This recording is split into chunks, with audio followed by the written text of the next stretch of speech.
Bismillahirrahmanirrahim. Sa ngalan ng Allah Azza wa Jal, ang pinakamahabagin, ang pinakamaawain. Assalamualaikum warahmatullahi wabarakatuh. Sumainyo ang kapayapaan, awa at pagpapala ng Allah Azza wa Jal. Ako muli si Legendary B. Inspired ang maghahatid sa inyo ng katotohanan tungkol sa Islam at ang mga kwento nito. Huwag kakalimutan mag-follow, like at share to get latest Islamic teachings and lectures. Sa video na ito, ibabahagi ko sa inyo ang isang tunay na kwento mula sa aking kaibigan na miyembro ng Iglesia ni Cristo. Isa itong kwento na parang hinango sa isang drama punong-puno ng sakit, pag-ibig, pagtataksil, at isang mabigat na pagsubok sa pananampalataya at moralidad. Samahan niyo ako hanggang sa dulo ng aking video. May isang lalaki, isang ama, isang taong buong puso ang ibinigay sa kanyang pamilya. Tahimik lang siyang namumuhay, nagtatrabaho, at inuuna ang kanyang asawa at anak. Ngunit isang araw, ang mundong akala niya ay matatag, ngunit bigla na lamang gumuho. Iniwan siya ng kanyang asawa. Hindi lamang basta umalis, kundi sumama sa ibang lalaki. Isipin ninyo ang sakit. Hindi lang ito simpleng hiwalayan, ito ay pagtataksil. Ito ay pagwasak ng tiwala. At siya ang naiwan at hawak ang responsibilidad sa kanilang anak at pasan ang bigat ng nangyari. Lumipas ang mga araw, ang gabi ay naging mas mahaba. At ang puso niya ay naghahanap ng pagmamahal hanggang sa may nakilala siyang babae. Naging malapit sila. Nakahanap siya ng comfort, ng saya, ng pakiramdam na muli siyang mahalaga. Ngunit may isang hadlang. Sinabi niya sa akin, "Kapatid, hindi ako pwedeng mag-asawa. Buhay pa ang asawa ko. Sabi sa amin, ang pinagsama ng Diyos ay hindi pwedeng paghiwalayin ng tao." Mga kapatid, ito ay mula sa Biblia. Mateo chapter 19 verse 6. Kaya't hindi na sila dalawa kundi iisa. Ang pinagsama ng Diyos ay huwag paghiwalayin ng tao. So they are no longer two but one flesh.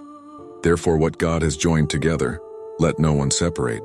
Ngunit ang tanong, ito ba ay naangkop sa lahat ng sitwasyon? Lalo na kung may pagtataksil? Dahil ang hindi nababanggit ng marami, may karugtong at paliwanag pa ang Biblia tungkol dito. Mateo chapter 19 verse 9. Sinasabi ko sa inyo, ang sino mang humiwalay sa kanyang asawa maliban sa dahil sa pakikiapid at mag-asawa ng iba ay nagkakasala ng pangangalunya.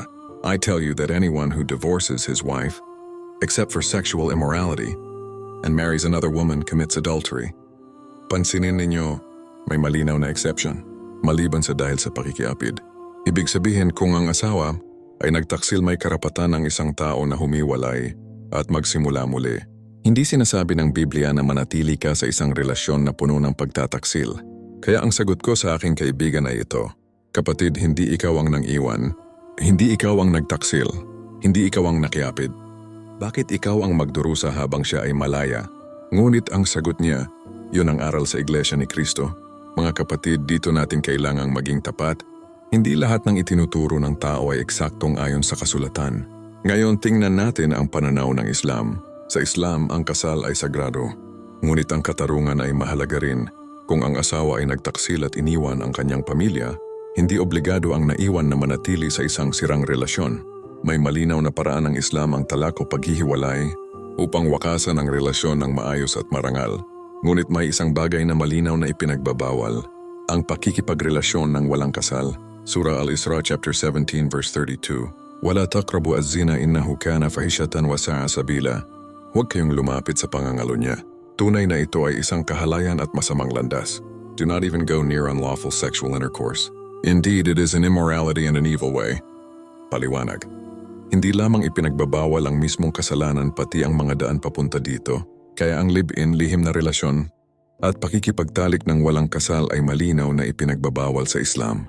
Ngayon ang kaibigan ko, iniwan siya. Pero ngayon, siya naman ang gumagawa ng hindi tama. At dito pumapasok ang mahalagang aral. Hindi mo kasalanan ang kasalanan ng iba, pero ikaw ang mananagot sa sarili mong desisyon. Pakinggan natin ang payo ng Propeta Muhammad, sumakanya nawa ang kapayapaan. Hadith mula sa Sahih Bukhari. Ya ma'shara ash-shabab man istata'a minkum al-ba'ah falyatazawwaj.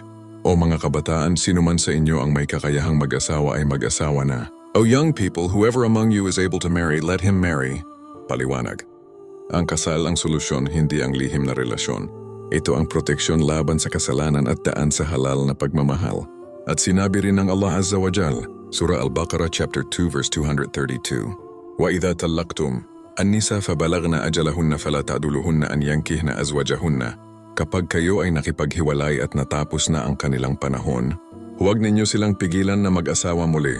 When they have completed their waiting period, do not prevent them from remarrying. Paliwanag. Ang Islam ay hindi humahadlang sa bagong simula.